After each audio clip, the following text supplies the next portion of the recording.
Welcome back to Southpaw Picks. You're here with your host Charles, and this is UFC Fight Night Ankalaev versus Santos. We got an amazing card ahead of us, 14 fights on the docket, and we are coming off a great pay-per-view in Covington versus Masvidal. Now we go 8-5 on our predictions last week, and we're continuing to truck along through 2022 with a great winning percentage. Now, we're going to get straight into the card. I'm very excited. And we got a lot of fights to go through. Starting with the main event, Thiago Santos versus Magomed Ankalaev. Now, I'm a huge supporter of Magomed Ankalaev being the sleeper in this division for the past few years. Incredibly patient striker, great grappling, and I would say good defensive responsibility also. Very composed in there and got sharp shots, and he gets a lot of finishes. And that's what I see here. Thiago Santos, power striker, Muay Thai stance, I feel like Thiago Santos really shows his age recently when you're looking at these tapes of him over the past few years, and you can just see after he had the knee injury, he's just not as explosive as he used to be now. Thiago Santos has a puncher's chance, right? The line is wide, but I do believe Magomed Ankalaev is top two, if not the number one light heavyweight in the world. And I'm looking for him to go out there and close out the show. Probably get Thiago Santos down after, I would say after having a competitive striking affair on the feet. I feel like he'll understand that, maybe I shouldn't mess around with this danger, and then implement his grappling. And I can see him getting like a rear naked choke finish or a TKO to ground and pound. I like Magomed Ankalaev here, and I think he's going to challenge for the light heavyweight strap very soon. Moving on down to the co-main event, we got a bantamweight fight, Marlon Moraes versus Yadong. Both very explosive bantamweights. As you know, Marlon Moraes, heavy kickboxing, nasty left high kicks, nasty switch kicks. Has the credentials as a jiu-jitsu black belt, but mostly goes out there to try and land big shots. And on the other side, you have another bantamweight fighter in Yadong who has very crisp hands, more boxing centric, opposed to Marlon, who's kicking centric. And you got a guy in Song who I just feel like he's progressing, right? He's coming off 2 wins against Casey Kenny and Julio Arce. Man, where's Casey Kenny at? He hasn't fought in a while. And also a loss to Kyle Phillips in a real close fight. Marlon Moraes also, too, you can't knock his competition level. But if you really look at it, it's just been a downward streak. And I feel like he's kind of just been worn out. He's a little battle worn at this point. 23-9, coming off, 3 straight finishes. You got to think Yadong is going to take it away. Now, the minus 250, it's a wide line. Although I do see Song kind of winning a decision. I don't know if he's going to be able to put him out and make it 4 stoppages in a row. Marlon Moraes has taken his camp over there in Muay Thai. But he's worth a dog shot. But if I'm going to make a selection here, I'm going to just side with momentum. I'm going to side with the younger guy. And I'm going to assume here that, although Marlon Moraes may have the ability to turn back the clock, he's dangerous. I just feel like we've seen the best of Marlon Moraes as well. Very similar to this Thiago Santos in the main event. Moving on down, we got Caceres versus Sodiq Yusuff. This is a featherweight contest, and I like Sodiq, a lot. I think he dropped that fight there with Arnold Allen, a fight where I feel like he was doing really well, but just getting just dropped at the wrong time. It gives me, a little bit of, pause to think about, was that an example of Arnold Allen's power? Or is, Sodiq a little chinny? Because, also, too, he does get clipped against Gabriel Benitez in their matchup, too, and was able to rally back and get the finish. Now, Caceres, he is on a 5-fight win streak, but against guys like Steven Peterson, Chase Hooper, Austin Springer, Kevin Kroom, the Suwoo Choi, he got me there because I took Choi to win that fight, and Choi almost got him out of there in the first round, right? Almost got out in the first round. He rallied back and get the rear naked choke. You know, Caceres is a veteran. He's got a decent skill set, good grappling, good striking. But I like Sodiq Yusuff here. I just think he's the overall better fighter. Even though both guys here are well-rounded, I think he's the overall better fighter. Do I like that line at minus 280 or 265 here? They have it listed at. Nah, not really, but I do think he is going to win this fight. You know, I do think he has such a huge power advantage as well. And I don't think Caceres is going to be able to land strong enough shots to rock him. So I'm going to go with Sodiq Yusuff. And I think he wins by decision. Moving on down, we got Khalil Rountree versus Karl Roberson. Two wild card fighters where sometimes they look decent, sometimes they don't. These guys match up really well physically. You got Khalil Rountree, who's more of a Muay Thai power striker, and you got a guy in Karl Roberson who is a little bit more lighter on his feet, but similar styles as well, kickboxing. Now, you know, both guys have, you know, got a couple wins in the UFC, Wellington Turner and Roman Kopylov for Karl Roberson. And then you got Khalil Rountree with Eric Anders and Modestas Bukauskas. But I'll be honest with you, if I want to talk about who has the more impressive wins here, I would got to say Karl Roberson. They both lost to good talent, you know, and they're both guys that are just very explosive. This is such an interesting fight here. But I gotta say is if I notice how Karl Roberson loses fights, he loses fights to people that can implement our ground game and submit him. You know, I don't see him getting clipped with the hands. I never see him get clipped with the hands really in a fight with another striker, especially in this little streak that he's been really coming up against guys that want to wrestle him. You know, I think Khalil is going to throw some power shots early, and it could get chippy, it could get dangerous. But I'm just going to side with the fact that Karl Roberson just has slightly a little bit more ways to win. Like, if this fight does become a grappling match, I kind of see that Karl Roberson, even though he's lost by submission, that would just have a little bit more of a feel on the mat, more so than Khalil, who I just feel like he primarily just wants to throw hands. I feel like Karl Roberson has more of an opportunity to mix it up. So I'm going to go with Baby K, Karl Roberson. And I'll take him to win by KO. Probably a late stoppage. Moving on down here, we got a lightweight bout between Drew Dober and Terrance McKinney. Now, this is a volatile spot here. I did just bet against Terrance McKinney a couple weeks ago. To me, I think Faraziem slipped, gave him an opportune position, and he did a great job in, you know, I would say controlling Faraziem and getting the rear naked choke there. And I have to understand that, you know, Terrance McKinney is volatile. Now, he's really taking a huge step up in competition here. And it's one of those things, like, he's riding such a momentous streak, right? Look at all these first-round KOs in a row. 5 in a row. He's facing 0 resistance. You know, Drew Dober is battle-tested, coming off losses to Islam and Brad Riddell after that, you know, being on a 3-fight win streak. And he was on a 3-fight finishing streak. You know, it poses the question, but we do see that Drew Dober does have, you know, a hole. His hole is the grappling. Now, is Terrance McKinney on that level? It's been so difficult. These fights are so short, and he's just been cashing underdog tickets. And, you know, Drew Dober just came out of a war. I find this to be a really tough pick, but I'm going to side with the veteran here in Drew Dober, and I'm gonna bet against Terrance McKinney one more time. Hopefully I don't have to, you know, pay dearly on this spot, because I don't see Drew Dober just slipping. You know, you can't get lucky 2 times in a row, I would imagine. And I just think Drew Dober is gonna bring a level of fight to him he just hasn't experienced yet. You know, Drew Dober is no slouch, heavy hands, really good Muay Thai. He's got a solid chin. You know, his wrestling, no, it hasn't looked that great on the elite of the elite level, but how elite is Terrance McKinney, right? He's 27 years old, 12-3.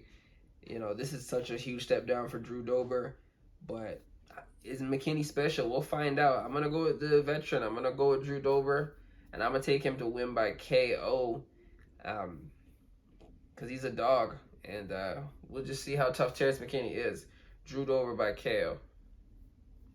Moving on along here, we got Probably one of the most exciting fights on the card. Bruno Silva versus Alex Pereira. As you know, Alex Pereira, kickboxing legend at this point. He's the guy that knocked out Israel Adesanya. Devastating knockout power. Versus Bruno Silva, a guy who has 17 KOs out of his 22 wins. Another knockout artist, although he doesn't have the kickboxing accolades. But guess what? This is not kickboxing, right? This is an MMA fight, 4-ounce gloves. Anything could happen now. They're going to lock these 2 power punches in the cage. This is a very volatile situation because this could be one of those fights where your guy might be winning 10 minutes of the time and then get KO'd. Or, you know, the other way around. To me, this is not going to be... this cannot be competitive, if you understand what I mean. Like, Pereira is a devastating striker. Bruno Silva is a devastating striker. Like, I just don't see how these guys, especially in that small octagon, you got Pereira, who's 6'4", you know, 6 inches of reach over Bruno Silva. You know, the kickboxing pedigree. I'm just gonna take the opportunity to say Bruno Silva could take him down and grapple him, possibly, but he is a huge size difference. 4 inches in height, 6 inches in reach. The cage is smaller this time, so he could close the distance. But how dangerous is it going to be to close the distance against Alex Pereira? Man, I'm going to go with the credentials here. Although I could definitely see a side for Bruno Silva to show him that, you know, there's levels. You can't just jump in here MMA right away. But, you know, I also have to take into consideration that Alex Pereira had MMA fights way back in the day. But he just chose to do kickboxing primarily. We don't know what he's been doing on the side this whole time. He's looked good. I mean, his takedown defense has held up, and he's knocked out whoever he's fought. So I'm going to go with Alex Pereira here. If he could beat Israel, I mean, let's be real. That power is devastating. Moving along here, we got a welterweight matchup between Matthew Semelsberger and AJ Fletcher. Now, we got a couple debutants off the Contender Series on this card. You know, seeing them at the face-off, Matthew Semelsberger does have the height and reach, right? But I was actually very surprised to see just how thick and strong AJ Fletcher looked. And he's an explosive guy, although I can still see him walking into a straight right down the pipe on your UFC debut, you know, a little UFC jitters. And you're debuting against a guy in Matthew Semelsberger, although very basic. He's won fights in the UFC. He's about, what, 3-1, I believe here? No. Yeah, 3-1 in the UFC. Only lost to Chaos Williams, so you know he's a monster. Just KO'd Miguel Baeza. Man, this fight is very volatile. How good is AJ Fletcher? You know, the little bit of footage you see, very similar to Terrance McKinney, kind of just finishing people very shortly, but the competition level isn't, definitely not close to the level that Matthew Semelsberger is at. I do feel like this fight's going to play out a little long, and as much as I do see AJ Fletcher is a live dog, I got to go with Semelsberger having the, 8 inches in reach. But man, this is a tough one. Moving on down, we got a flyweight matchup between JJ Aldrich and Gillian Robertson. Love this fight. A lot of competitive fights on this card. A lot of great fights on this card. Good matchmaking. Obviously, if you know familiar with MMA, you know Gillian Robertson, good grappler, nasty choke. She gets on your back. She can maintain top control, but does very little on the feet. You know, I was trying to see an angle for her because I do understand how dangerous she is when she does get these girls down. But these takedown entries, sometimes it's kind of like she kind of needs to create a crash for things to happen in her favor. And girls that are able to maintain and keep away from the jiu-jitsu game have been able to just beat her overall, man. She has zero to offer striking-wise. She kind of just throws it out there. You know, nothing looks crisp. Nothing looks consistent. Doesn't throw combos either. I mean, she's always losing on the feet until some type of grappling exchange can happen here.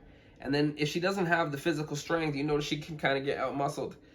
JJ Aldrich, though, very flat-footed. Got clean straight shots down the pipe. So you have to imagine it. As long as this feet stays on the feet, there's no way Gillian Robertson beats JJ Aldrich. Now, what's difficult for me to quantify right now is just how big of the gap is between Gillian Robertson's ground game and JJ Aldrich's ground game. Because I've seen JJ Aldrich go for takedowns in fights, but she kind of maintains top control. She's not really working too many jiu-jitsu transitions. Gillian Robertson, when she gets to the ground, she's hunting for submissions. A common opponent they have is Courtney Casey, and Courtney Casey, very aggressive striker, kind of was winning the exchanges on the feet against JJ Aldrich, but was also winning the exchanges against Gillian Robertson. Gillian Robertson ultimately won that fight in dominating fashion by always getting the takedown in that matter, but Courtney Casey isn't as controlled of a striker as JJ Aldrich here. Man, really close fight. But I'm just going to side with JJ Aldrich here. I'm going to trust that she can keep this fight on the feet and win a close, unanimous decision just by being a little bit more active with the hands. I just don't see Gillian at all offering her anything on the feet, man. And, seeing JJ Aldrich tag up Macy Barber, even in a loss, tag up some of these girls with some straight punches, I could really see her popping Gillian's head back and not looking too good in front of the judges. And really and truly, all JJ's got to do is stuff a few takedowns and don't create a car crash for Gillian to get on top of her. I was Gillian all week until I really sat down and thought this through, but I'm going to go with JJ Aldrich to win the unanimous decision. Moving on down, we got another bantamweight scrap. Trevin 5-star Jones versus Javid Basharat. Now, another fight, I said a lot. These fights are so close, you can see angles. Man, I love the power from Trevin Jones. He's an active fighter, always, waiting to counter. When he gets hit, he throws back. I see him try to implement his grappling sometimes. Sometimes it does work out for him, and he'll maintain some top control and get out some decent ground and pound. Other times he's struggling, getting stuffed and wasting energy. Now, Trevin kind of doesn't do nothing until he has to do something, Certain different fights, we've seen him kind of cover up, and other fights you see him be a little more active with leg kicks. Now, this Javid guy, man, low competition level, but in the little bits you see of him, man, great footwork, in and out movement, straight punches, knowledge in the grappling. I wouldn't say he's a more hunting grappling situations like Trevin Jones does in his fights, but Javid has showed that he's adept with it. No one's taking advantage of him in these spots. The prior opponent that we've seen, the only opponent we've seen him against, he was able to reverse a lot of positions and get off his own ground and pound. Now, chin is up there high. We know Trevin Jones does have the power to turn off the lights on good fighters, right? He knocked out Timur Valiev. He knocked out Mario Batista, both guys who are monsters. And if they rematch, would probably be favorites against him, even though he KO'd them, right? He does have that nuclear power, and he's had a lot of luck at that apex. Javid has to really go out there and be perfect for 15 minutes. Avoid a kill shot from Trevin Jones because the kill shot is there. It is there. And if he tags you, he's dropped a lot of guys, but he doesn't do anything until something happens as well. He kind of lets people tee off on him, and then if he can let off the counter and shake them up, then he starts to press forward. Otherwise, he's standing at the back and just trying to tear up the front leg. Javid checks kicks, so he can't just sit on the outside and play footsies with him. And the only thing I'm worried about is maybe Trevin Jones might have the physical strength advantage here and be able to maintain top control in spots. Because you know what? When he's uncomfortable on the feet, he tries to hold people against the cage and work a little bit, but his work rate is very low. He's always asked to continue and work. And he's gotten the position broken up a few times on his cage control. So I'm going to go with Javid, undefeated, cleaner strikes. And I'm gonna take the opportunity that he avoids getting clipped, because Trevin Jones, that's his path to victory, getting a nice counter right off. Moving on down, we got a featherweight scrap between Damon Jackson and Kamuela Kirk. Kamuela Kirk came in off a short notice and got the big upset there against Amir Khani. Great grappler, showed great striking, showed great position adjustments, and great transition. He's on a 3-fight win streak. And to me, he is looking great. He had a shot at the Contender Series a while back. He had a shot in the Contender Series a while back, and he got beat by Billy Q.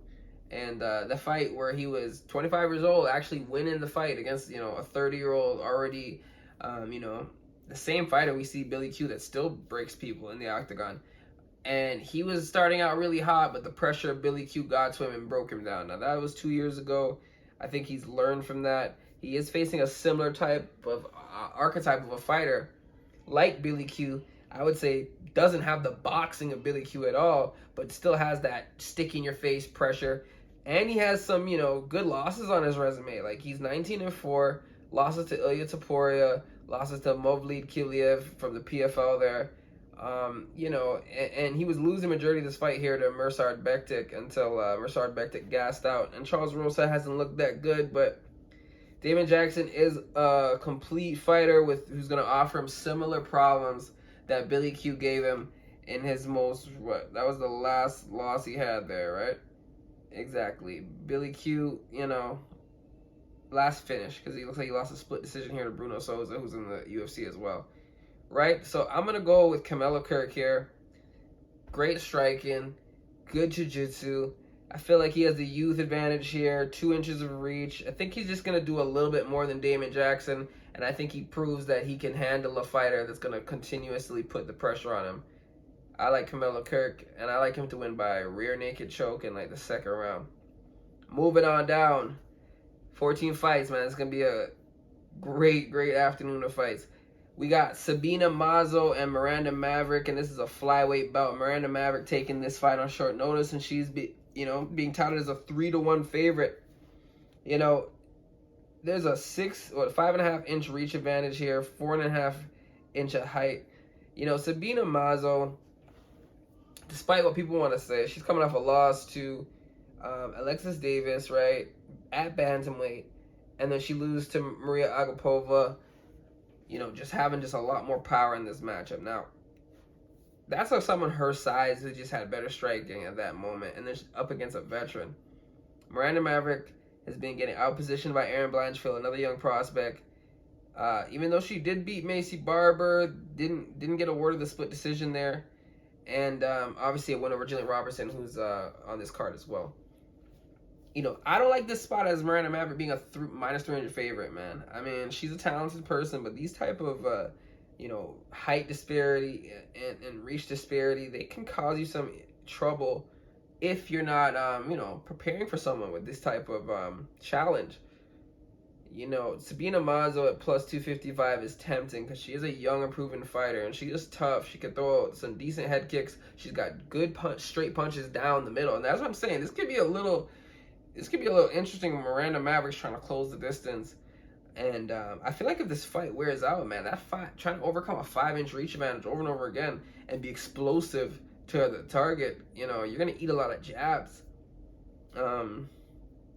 This may be surprising, but I would actually take the dog shot here in Sabina Mazo to just pull out a close decision. But then again, I'd be crazy. Miranda Maverick is the more talented fighter. You got to think she's going to win here. I think she wins via split decision because this fight's going to be close. But I'll go with Miranda Maverick, win by split decision. Some people who have Sabina as the underdog are going to be crying like, oh, the fight was close enough to be scored the other way. That's what I can see happening here. Moving on down, we got a middleweight contest between Cody Brundage and Dalsha Lungambula, champion. Listen, I just taped this fight most recently, and so I can give you a really, really fresh thought here. Cody Brundage, you know, looks like he knows what he's doing, throws decent leg kicks, you know, nice little combinations, 1-2s. He's got decent counter wrestling. He can also wrestle as far as we know. And he's going up against a guy in Dalsha who is just a complete powerhouse in that first round, throws nothing but heaters, very physically strong. And, man, I think Cody Brundage could win a 15-minute decision here. But Dalsha is so explosive. I can just see Cody Brundage, you know, running his 1-2s, setting up his leg kick, and he does go to that leg kick a lot, right, and leave his head unprotected. I can so see Dalsha just firing a counter and dropping him in the first round and putting his lights out. Dalcha is so fast. I think he has a quicker twitch here, and I feel like Cody Brundage is gonna be winning a lot of this fight until he gets hit, and I don't think he's gonna recover from a shot. I do think Dalcha has the power to put him out, and I do think Dalcha has the ability to swing at air too, right, and get tired. But I just feel like he's going to have almost like an intimidation factor in this matchup here. 34 years of age. Cody Brundage is still a young fighter, less experienced than Dalcha. And Dalcha's look at these losses. Magomed Ankalaev and Marc-Andre Barrio, right? Beat Mark Perez, beat Daquan Townsend. Like these are similar levels to me to Cody Brundage. I'm going to go with Dalcha here. I'm going to go with the KO. I think we're getting a steal at this line. And I also can see Cody Brundage winning until he's not winning. And I do think Dalcha has the absolute finishing ability here. So I'm going with Dalcha by KO. 2 more fights on the docket here. We got another bantamweight fight. And this one is going to be fun. But, you know, you have a 42-year-old Guido Canetti who's a decent kickboxer. And then Chris Moutinho is obviously famous for just getting beat up by Sean O'Malley. But one thing I'm going to say is, at 42 years of age, this young, hungry Chris Moutinho, I do feel like he might walk through a lot of Guido's punches and kind of just stay in his face. And may not be the better fighter, but just have more of a younger, hungrier gas tank here and just win a close decision. I don't know if either guy's going to be finished because as much as there's a big age gap, their skill level is very similar.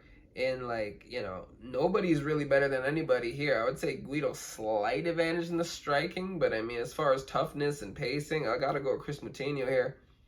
No bet for me. Just definitely would watch this fight, but I'll go with the favorite here, and Chris Moutinho winning a very fun fight, but a close fight nonetheless with a 42-year-old. And how old is Chris Moutinho? 29 years old. You gotta go with the younger guy here. But man, skill level very, very even, as you can see with the line there. And with the prelim opener here, man, I've been hearing a lot of talk. You know, I like Tayfun Njoku. We got Tayfun Njoku versus Azamat Murzakanov. And this is a light heavyweight bout. Murzakanov undefeated. You already know.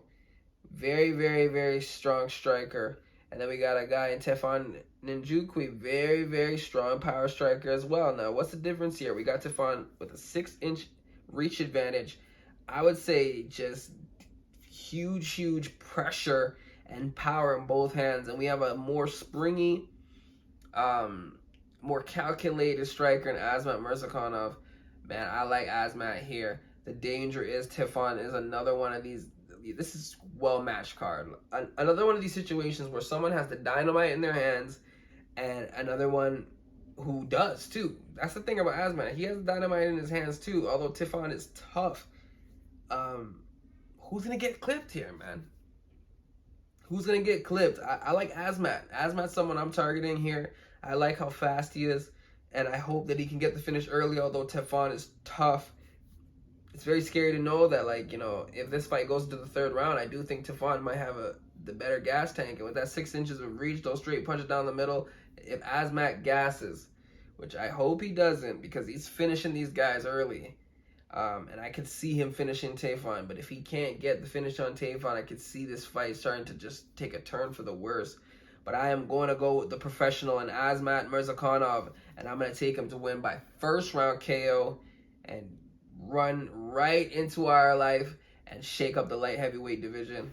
Now, that's 14 fights. This is a terrific card. No sleepers here, man. No sleepers. All these fights are like, look at, come on, Bruno, Silva, Alex Pereira, Drew Dober, Terrance McKinney. I mean, how are you not interested to see the debuts of undefeated AJ Fletcher, the debuts of undefeated Javid, Basharat, Azamat? I mean, great card. So I'm gonna be posting obviously my bet slips here, the free bet slips, and man, but I like a lot of options. I'm gonna be having multiple combinations. I'm only gonna give you guys a couple, but I will be having multiple combinations here, and we go to start off a big streak and tear up the month of March. This is Southpaw Picks. I want to thank you guys for coming back. Don't forget to like and subscribe and leave some comments on anything you'd like to see change. Thank you guys once again. Let's go get this money. Southpaw Picks. Catch you later.